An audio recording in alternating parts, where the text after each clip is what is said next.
अब प्रहलाद महाराज क्या बोलते हैं? वो बोलते हैं श्रवणम कीर्तनम विष्णु स्मरणम पाद सेवनम अर्चनम वंदनम दास्यम साख्यम आत्मनिवेदनम इति पुंसार्पिता विष्णु भक्तिश्चेन्नव लक्षणा क्रियते भगवती अद्धा तन्मय अदितम उत्तमम। तो अब हिरण्यकशिपु का दिमाग और भी खराब हो जाता है। वो बोलते हैं, प्रहलाद महाराज कैसे बोलते हैं कि मैं ऐसा समझता हूँ, और अपने टीचर्स का भी नाम नहीं ले रहे। वो बोलते हैं कि मैं ऐसे समझता हूँ कि श्रवणम कीर्तनम स्मरणम पाद सेवनम अर्चनम वंदनम दास्यम साख्यम आत्मनिवेदनम, ये सबसे बेस्ट है। भगवान विष्णु का क्या श्रवण कीर्तन करना, ये सबसे बेस्ट है। इस तरह वो बोलते हैं कि स्वरूप से हम सब दास हैं, इसलिए हमें कृष्ण के दास की तरह अपने आप को कृष्ण का दास समझना चाहिए, क्योंकि हम वही हैं। या तो फिर हम कृष्ण के दास बनेंगे या तो हम माया की सेवा करेंगे। तो इस तरह बोलते हैं प्रहलाद महाराज।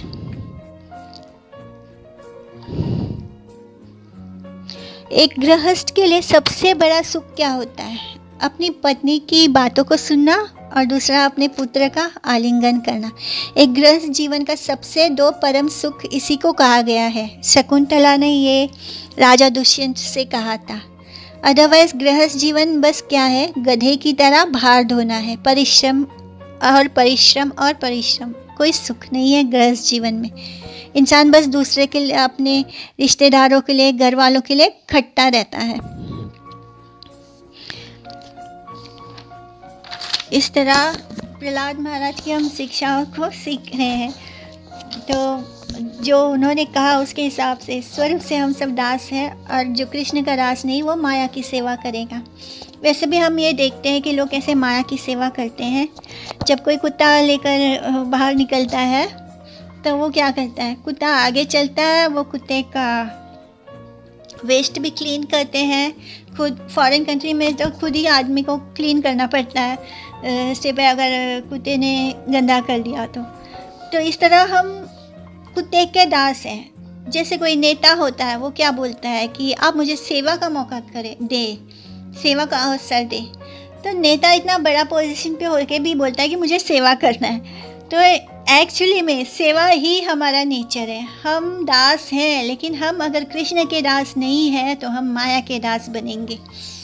कर्म शक्ति और ज्ञान इंद्रियों की शक्ति को कृष्ण में लगाना ही बेस्ट अचीवमेंट होता है। तो इसी तरह जब वो श्रवणम कीर्तनम बोलते हैं तो साख्यम भी बोलते हैं। तो साख्यम क्या होता है? जो हस्बैंड एंड वाइफ होते हैं वो उनका रिश्ता विश्वास के ऊपर टिका होता है। बहुत ही फ्रेंडली रिलेशनशिप होना चाहिए, तभी वो विश्वास कर पाएंगे एक दूसरे पर। तो एक्चुअली में हस्बैंड और वाइफ को एक दूसरे पे विश्वास नहीं करना चाहिए, उन्हें कृष्ण पर डिपेंड होना चाहिए और उनके सेंटर में कृष्ण होने चाहिए। ये होता है एक्चुअली में हस्बैंड और वाइफ को ऐसे होना चाहिए। तो अब हिरण्यकशिपु ने ये सुनने के बाद उनकी क्या हालत हुई होगी। वो एकदम एक्सट्रीमली गुस्से में है, बहुत ज़्यादा। और फिर वो सन को बोलते हैं, तुमने इसको विष्णु भक्ति सिखा रहे हो, तुमने मेरे दुश्मन की शरण ले ली है, तुमने इस बेचारे को कृष्ण भक्ति सिखा दी, ये क्या बकवास है। तुम लोगों का सच अगर मैंने प्रहलाद को नहीं पूछा होता तो तुम लोगों का सच मेरे सामने कभी नहीं आता। तुम मेरा धन लेते हो और काम विष्णु का कर रहे हो। तो इस पल भी हिरण्यकशिपु को प्रहलाद पर गुस्सा नहीं है, उसका गुस्सा सन और अमारका पर है। उसको लग रहा है इतना छोटा सा बच्चा अपने आप इस तरह की बातें नहीं कर सकता। इसी तरह हम तो यानी अगर तुम्हारा इसने नहीं बोला होता तो तुम्हारा सच हमारे सामने नहीं आता। फिर वो दोनों टीचर्स क्या बोलते हैं, इसको किसी ने कुछ नहीं पढ़ाया है, ना ही हमारे गुरुकुल में कोई आया है, ये बिल्कुल नैसर्गिक है, यानी ये जन्म से ही ऐसा है। आप अपना गुस्सा छोड़ दीजिए महाराज, बेवजह हम पर दोष ना कीजिए। हम ब्राह्मण हैं, आप हमें इंसल्ट कर रहे हैं, हम दोनों ब्राह्मणों को आप इंसल्ट कर रहे हैं। ये सब कुछ हमने इस बच्चे को नहीं सिखाया, हमने जो सिखाया वो तो ये बोल भी नहीं रहा है। अभी भी वो उनका दिल मानने को तैयार नहीं है कि प्रहलाद ऐसा बोल रहा है। वो गुस्से में है, लेकिन फिर भी उनके दिल में कई उम्मीद है कि नहीं, ये प्रहलाद ने अपने आप नहीं किया है। तो वो क्या करते हैं, जिज्ञासावश फिर अपने बच्चे को पूछते हैं कि आखिर तुम्हें ये किसने सिखाया। कृष्ण, अगर ये टीचर्स ने नहीं सिखाया तो तुम्हें किसने सिखाया? कृष्ण में मन लगाना है स्वतः दूसरे।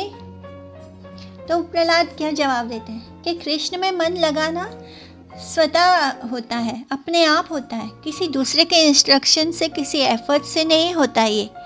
यानी वो अपने टीचर्स को बोल रहे हैं।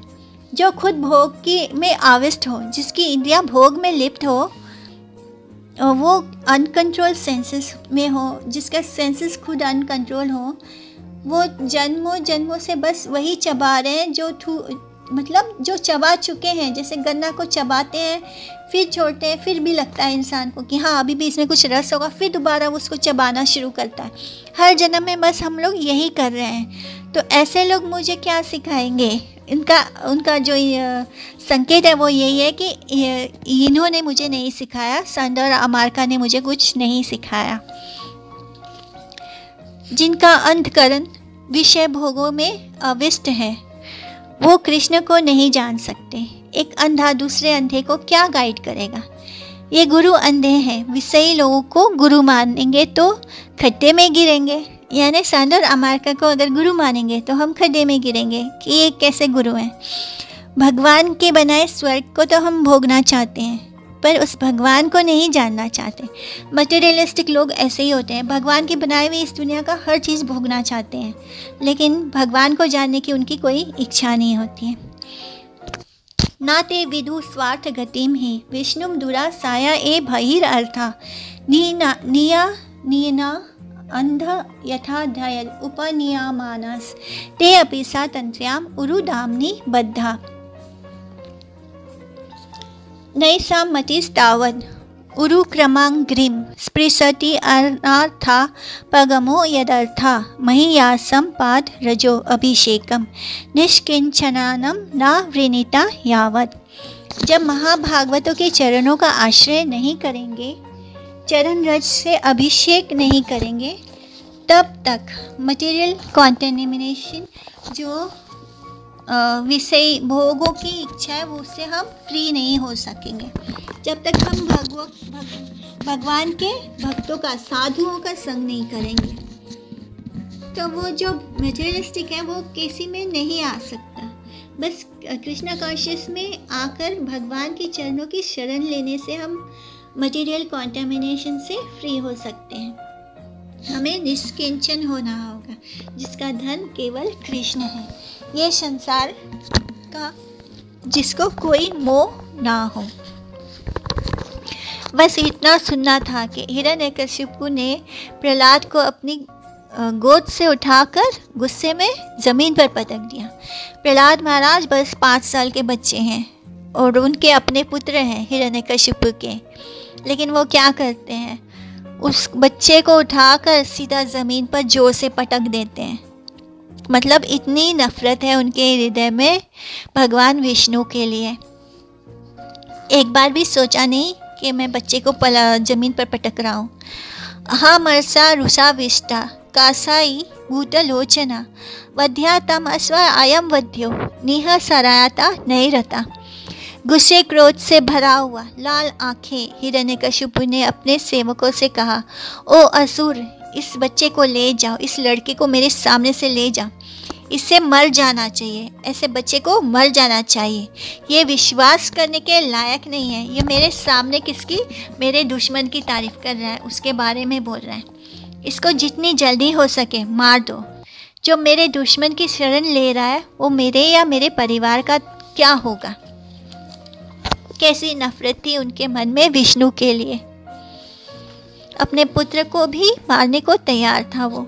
हर पल उसने विष्णु से नफरत की है हिरण्यकशिपु ने।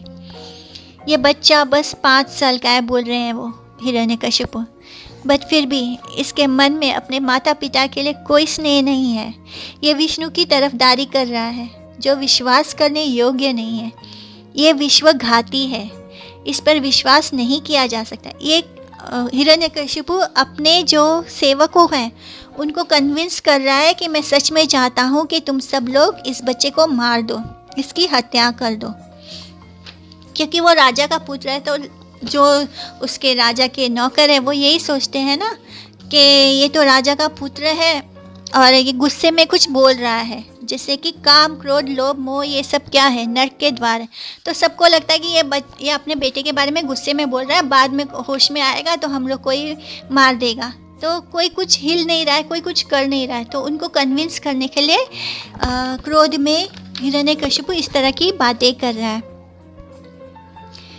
काम, क्रोध, लोभ, मोह, ये सब क्या है, नर्क के द्वार हैं और इसी में लिप्त है हिरण्यकशिपु। क्रोध हमारे साथ क्या करता है, सर से लेकर पैर तक हमें दूषित कर देता है। क्रोध के कारण हमारे होंठ फटकते हैं, आँख लाल हो जाती है, शरीर जलने लगता है। क्रोध इतना ज़्यादा आता है कि हम पैर से भी किसी को मारना शुरू कर देते हैं, यानी सिर्फ हाथ, पैर या चेहरे तक नहीं, पूरा का पूरा शरीर क्रोध में दूषित होता है। गीता में कहा गया है ना, काम ऐशा क्रोध ऐशा रजोगुण समुद्भवा महाशनो महापापमा विदेन मीहा वैरिणम। लेकिन कृष्ण में ना काम है ना क्रोध है।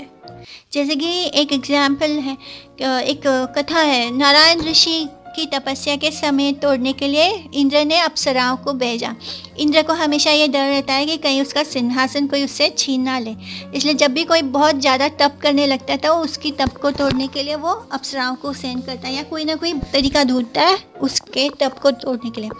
लेकिन जब इंद्र ने अप्सराओं को सेंड किया नारायण ऋषि के पास, तभी नारायण ऋषि गुस्सा नहीं हुए। उन्होंने बिना क्रोध किए उन्होंने अपने भावों से, अपने आईब्रोज में से और भी बहुत सुंदर स्त्रियों को प्रकट कर दिया, जो भेजे थे उससे भी कहीं ज़्यादा। तो और बोला कि आपको इसमें से जो पसंद है वो उसको आप ले जा सकते हैं। तो इसी तरह उर्वशी का जन्म हुआ था।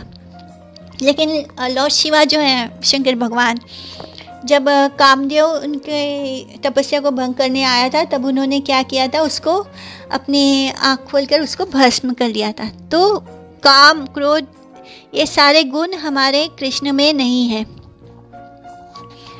हमें क्या करना चाहिए, प्रहलाद महाराज ने कहा था कि हमें साधु को दास मानकर उनकी सेवा करना चाहिए।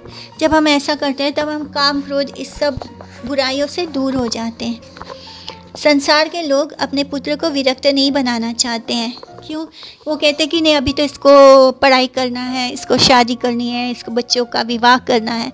तो इसी तरह हमारे माता पिता, घर के लोग ऐसे ही बातें करते हैं। वो हमें कृष्ण भक्त नहीं बनाना चाहते, वो हमें विरक्त नहीं बनाना चाहते। ये नॉर्मल है, हम देखते हैं। वो दूसरों को तो बोलेंगे इसको, दूसरे ब्रह्मचारी के पास जाएंगे, बोलेंगे इसको आशीर्वाद दो। और आशीर्वाद भी क्या मांगते हैं? मटेरियल चीज़ों को पूर्ण करने के लिए, भक्त बनाने के लिए नहीं मांगते हैं कोई भी। हिरण्यकशिपु गुस्से में कहता है कि ये हमको धोखा दे सकता है तो विष्णु को भी क्या काम आएगा। ये बच्चा 5 साल का होकर ये हाल है इसका। अपने माता पिता को का नहीं है तो ये विष्णु का भी क्या होगा।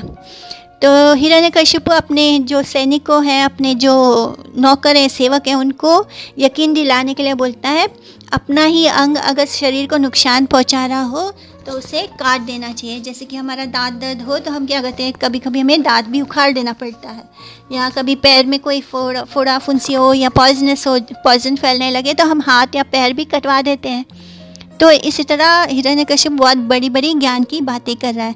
एक्चुअली में वो बहुत ही ज्ञानी था लेकिन अहंकारी था, क्योंकि वो कृष्ण भक्त नहीं था। हिरण्यकशिपु ने अपनी बात को पुष्ट करने के लिए नीति शास्त्र से उदाहरण दिया। इसलिए प्रहलाद को ले जाओ, मार दो, क्योंकि सब हिचक रहे थे, आखिर राजा का पुत्र है। हिरण्यकशिपु बहुत ऊंची बात बोल रहे हैं कि कुछ साधु बोलते हैं कि साधु का कोई शत्रु नहीं होता, उसकी इंद्रियां ही उसकी शत्रु होती है।